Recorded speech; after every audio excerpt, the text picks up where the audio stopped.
Hey, it's Sheldon Bailey, aka Big Shell, and I'm out here rocking with Scoop B Radio.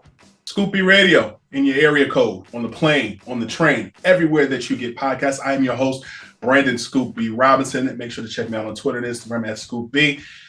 Make sure you subscribe to Scoop B Radio. We have a smorgasbord of guests. No different here as we've got my new friend, Sheldon Bailey. You know him as DeAndre Jordan on Accalimed. Brother, what's going on? Hey, Scoop, man, I'm good. Appreciate you having me. Of course. Just out here in LA vibing. You making it happen. Yes, sir. You making it happen. Listen, I got a lot of questions for you, particularly because your role of DeAndre Jordan is definitely one of the pillars and the anchors of the show Clip. How were you casted for this show? I was casted through the traditional audition process. It was still kind of like tail end of the COVID era, so it was a Zoom audition and a Zoom callback. I felt like I had a strong opportunity, strong chance at it throughout my career when I've had opportunities to do basketball roles that require acting. You know what I mean? Like I definitely really like specialize in and kind of low key had cornered the market. So I knew I had a chance with it. And I think my look at the time was close enough to DeAndre. I had a full beard and I had the braids and stuff. So I was like, all right, cool. I'm giving you that DeAndre essence right there. Having spent time in the field as an NBA reporter, I have really felt as though your role in playing DeAndre was probably the closest in comparison to probably some of your other peers. The only other role that I felt was so spot on in a lot of ways was Chris Paul's. Being in the field, I've kind of pay attention to mannerisms. I pay attention to players and then paying attention to some of your cohorts who played those. I felt like you and the role of Chris Paul were probably the closest to the characters in real life. What has been some of the feedback that you've gotten from players and other people in LA about your role playing DeAndre Jordan? I haven't talked to any NBA players involved directly about the show. Matt Barnes was there as a consultant on set. So we did speak with Matt, and Matt was there at our table read. He was the person that more or less gave us the thumbs up, you know what I mean, to help keep things, on balance and pretty much on par like what happened. He was the inside scoop. You know what I'm saying? Okay. So that was Matt. But then as far as people in LA, they really seem to love the show, and people are giving me a lot of compliments about my character, about the portrayal of DeAndre. I think one of the main things is his stance on racism resonated with a lot of people, for sure. And, people think that I did, a good job. Some critics have, shouted me out, Ebert.com. A couple other prominent figures have shouted my performance out. So for me, it was a great opportunity to really be able to perform and show my talent. And I'm receiving, good feedback. 2014 is when NBA Commissioner Adam Silver banned Donald Sterling, then the owner of the Los Angeles Clippers for life, for the comments that were made about Black people, Magic Johnson, and more. Where were you professionally when all of this was going on? I was acting. I think I was not too far removed from Shameless and doing some TV shows and competing in basketball competitions like Red Bull, King of the Rock, and I've enjoyed a long basketball commercial career. So I've been shooting basketball commercials since 2005. I'm pretty sure 2014. I was pretty active then. Pretty sure I would have been doubling for LeBron around then as well. So yeah, that's where I was at professionally. But I was in LA. And when I first came to LA, I played on an AVA team that was under the Clippers. We was all in the same practice facility and all of that stuff. And so I used to see these guys all the time, Corey Maggette, Elvin Brand. It was more that era. than it was like DeAndre. But then also, we used to sit, right there, right behind the bench and stuff like that during that era. So I've been kind of closely around the Clippers over the years. I shot commercials with Chris Paul, shot commercials with Blake Griffin, multiple, like 3 with Chris Paul, maybe 3 or 4 with Blake Griffin. So I was around the guys. From that perspective, being in LA at the point where you were professionally and then playing the role of DeAndre Jordan clipped, how has your perspective changed on the whole incident, or has it stayed the same? My perspective didn't change. It was enhanced and I was enlightened, but that's one of my most favorite things about this role is I rock with DeAndre. I rock with how he felt because as a basketball player, as a fan, low key wishing I was in that position to be able to make a stand. How he felt about it really resonated with me. And hopefully it seems that, I was able to portray that, well on television. Yeah, I definitely I am glad to see how you champion DeAndre's role. But I also think what's significant about this film is how much the Clippers dealt with outside perspective, media perspective, political perspective, and even trying to find a way to outwardly express that they did not like what went on, but still had to play a game in the playoffs going against the Golden State Warriors and more. The fight scene that you guys had against the Warriors, Draymond and Chris, or excuse me, and Steph Curry and all those other guys in the hallway. How many times did you guys tape that scene? I would say maybe 7. I'm not exactly sure. Okay. It was like one of the last scenes we shot, and that was definitely low key like creeping out towards we had a locker room, the set locker room. I was definitely creeping over there that way. I think it was about 7. Okay. Now the actual set of the show, and the various places where you taped, was any of that stuff Staples or crypto adjacent, or was that a separate set? Separate set that we shot in Santa Clarita. Santa Clarita. That's a big film place in the Valley.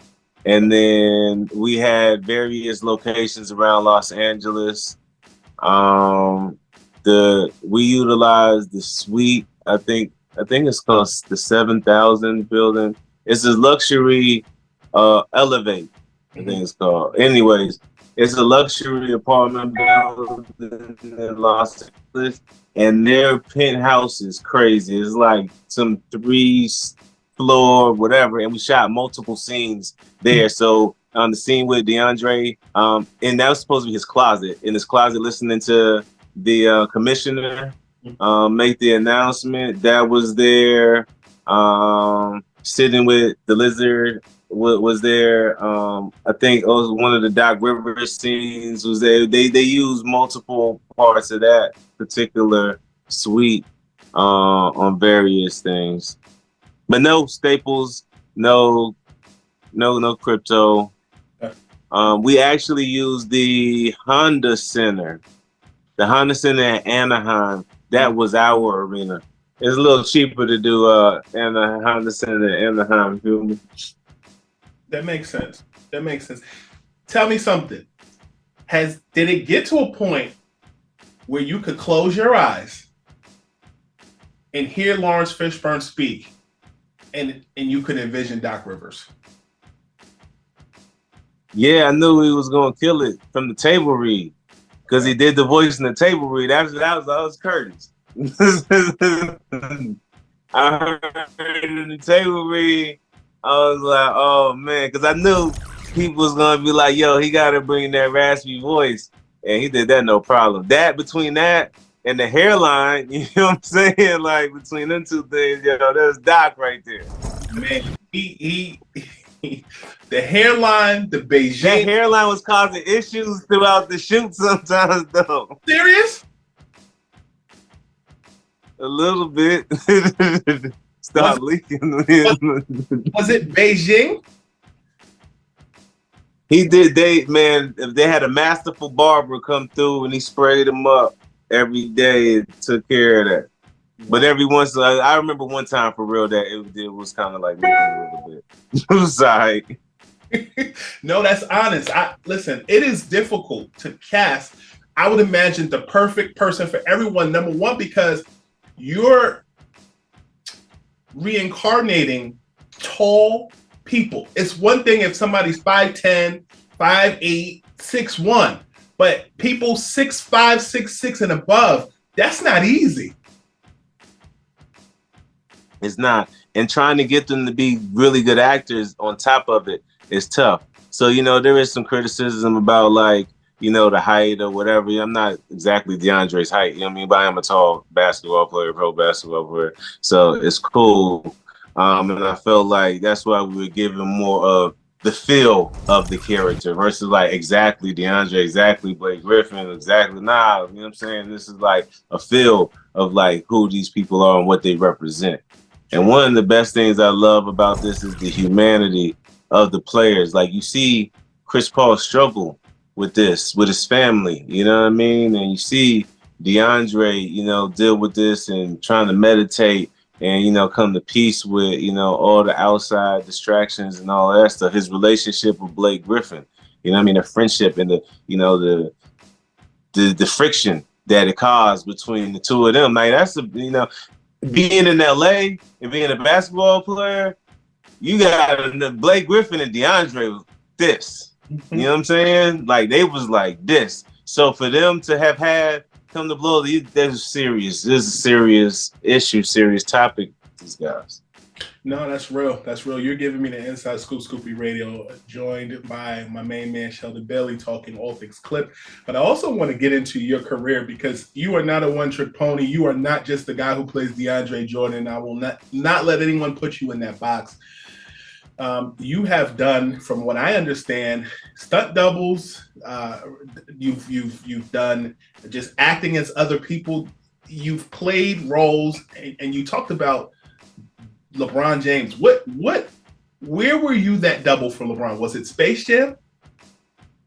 That box right there, that movie right there, Space Jam 2. But Space Jam 2 had come on the back end of like an 11-year career of doing body doubles for LeBron James. So that was awesome to be a part of that and shoot that at Warner Brothers. But I had done like 30-something commercials as LeBron, as his body double. I shot in Cleveland. I shot in Salt Lake City. I shot a bunch of stuff in Miami. I was so excited when they went to Miami because I knew we was going to go to Miami to shoot commercials. And we did. And the first one we shot was a Nike commercial and it lasted 2 weeks. And and the first time I met Lil Wayne doing my first LeBron James commercial. I met Drizzy Drake whenever we was down in Miami doing that commercial. And it just turned into like State Farm. It was almost like for a while, almost all the major deals LeBron got, I worked on them to some capacity. So Vitamin Water, Sprite, State Farm, Kia, Audemars Piguet, Intel, a bunch of them. Okay, so I got a couple LeBron questions. Number one, all right. When you're on set or you're in the back or you're in the green room, is LeBron the type to want his M&Ms separated by green, blue, red, yellow, etc.? I don't know about that, but LeBron always has a masseuse around. He has his trainer Mike is usually with him. Like this dude, like Mike is with him a lot. He usually has a personal chef available. He's been rocking with the same barber for a long time. That's the homie. So with certain specific people that you will see like in LeBron camp and roll with LeBron, his stylist, Brennan is big with LeBron, and whatever LeBron is rocking or wearing, that's Brennan right there. Like, you know what I mean? You see how fresh and how stylish LeBron is. Like, that's Brennan. He be on top of that. No. Yeah. So it just depends. I just remember like early commercials. I mean, it's LeBron. You get like the king treatment. I mean, even as the LeBron's body double, like I get treated pretty well too. It's like, you know what I mean? Like I'm like LeBron when he's not there. How long does the spray painting process take when you got to be in? Because you got to have all the tattoos pretty aligned. Man, I'm really like an OG body double, bro, because I went through the process. Now they got the stencils, and I mean that'll probably take like an hour. But I remember the first time I ever did it, and we started. They was trying to do it by hand, and then they was trying to do the stencil. We went to a tattoo artist up the street, and he did it with the stencil thing, and it turned into a 9-hour tattoo situation all day. Then the next time we did it, and the first time we ever did the stencils, that was like a few hours too, because they hadn't really figured out the process. Exactly. But then they got it dialed in, and so now this is cool. Okay. Yeah, that stencil thing sounds interesting. It's not painful, but how do you get the ink off you? They have a solution. They have they supposed to, they should have like some gloves or a little sponge that's got like a little cloth grid for friction, and then they use the solution, which is like, it's not, because alcohol like dry your skin out meshes, so they usually have like some kind of organic solution that they put on it. It still takes some rubbing though. I can imagine that is no easy task. You definitely have to have a full 24 hours or more free to go through that process. And the beard is its own thing too. Really? The beard is its own thing too. For Space Jam, I got fitted for the beard. The last one I did with Bron with the beard, it's just, just trying to get it right. They just start with like a crazy mold. They got to spearmint it glued to your face and then shape it all up and do the thing. When I saw LeBron, that was the first thing that he was, "Oh, they got you with that beard, huh?" Wild question. I know I like to play, so if I had that type of access, to get the beard and the tattoos done, I would want to walk off set to see if you can get people to look at you and see if it's you. Did you ever try that? I have not tried that, but I've been mistaken on set as LeBron plenty of times, where people try to talk to me or get my attention as if I am LeBron. Mm-hmm. And there is one time, Drake, he was on the way to his concert, and we were filming outside. We were in Miami, and so we were standing. It was just this part of the commercial where LeBron is staring into his reflection at the Nike store, right? But it's me. So I'm the guy staring in the reflection. But I'm dressed in style like LeBron. And then so Drake is coming in his motorcade, and they stopped the motorcade, and Drake is on the way over to me.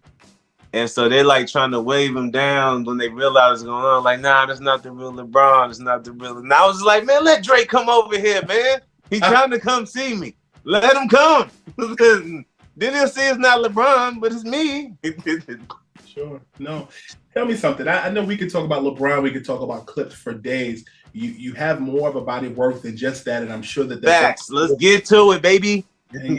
Yes, I knew that would be a perfect segue. With the success of clips, how do you envision that will supersede your career to some of the other things that you want to do? And what are some of those other things that you're interested in doing? Shows me as a more serious actor. I mean, one-on-one scenes with Laurence Fishburne, sharing the screen with Ed O'Neill. That's respect. Getting, legit critics to write me up in major publications, Chicago Sun-Times, calling me a standout, using my, my photograph. That's the first in my career to that magnitude. I mean, I guess Shameless, I did break out and was a standout in Shameless as well.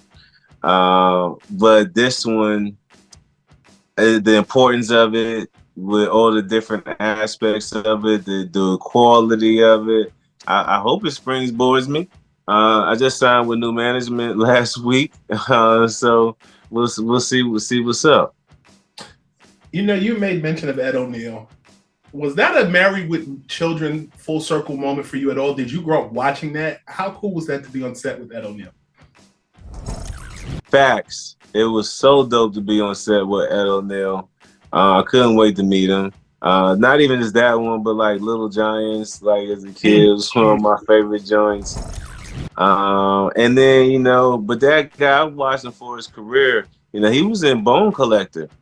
He was in Bone Collector with Denzel Washington. You know what I mean? I'm like, nah, Ed O'Neill got some joints. He can really go. So I loved it. Loved rocking with Al Bundy. And one of my first jobs in Hollywood, I was working on a background on Christina Applegate's show.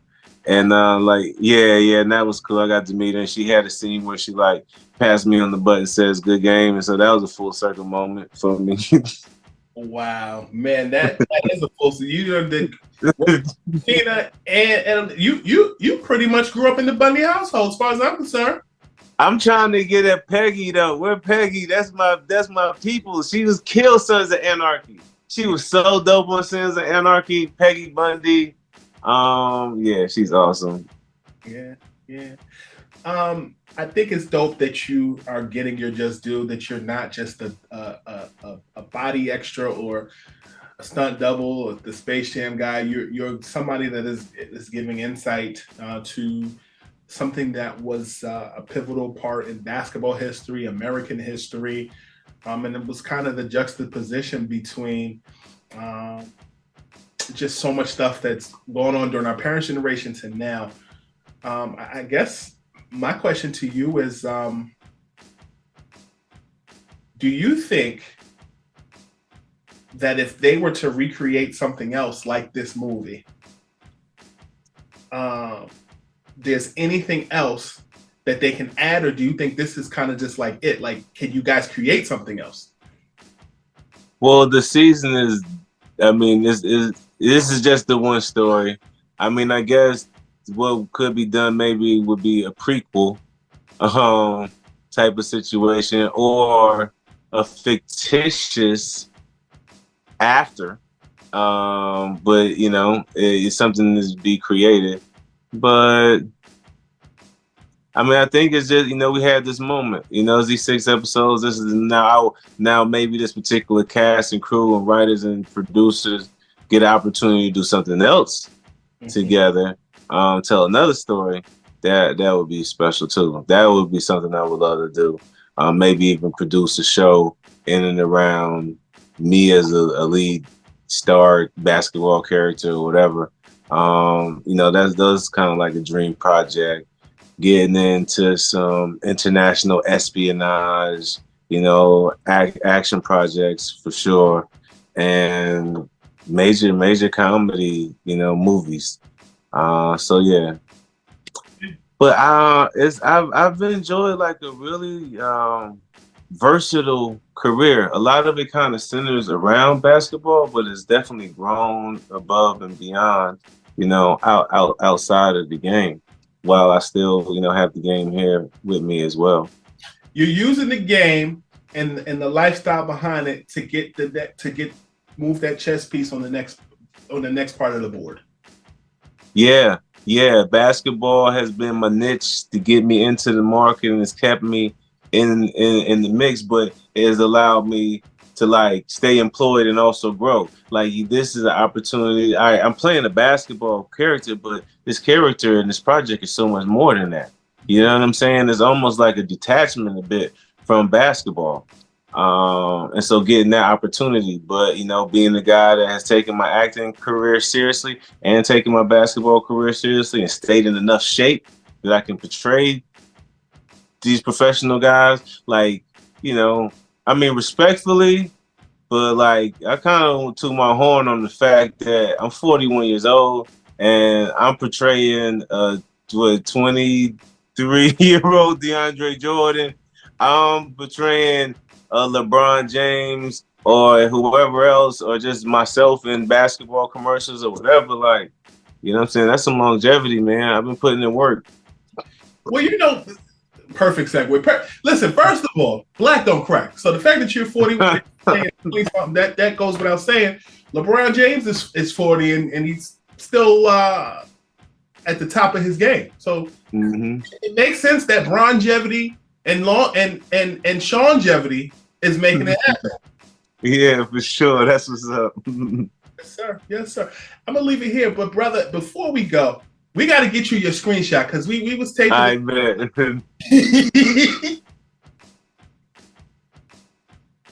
Is that there we go. Boom. Got that. One more. Got it. That's tight. You got it. We got his screenshots. We got our questions answered. We saw Clip. Make sure to check out Clip, Hulu, FX, everywhere where you get your viewership up. Brother, thank you so much for your time. One more drop. Yo, it's Sheldon Bailey, Scoop B Radio.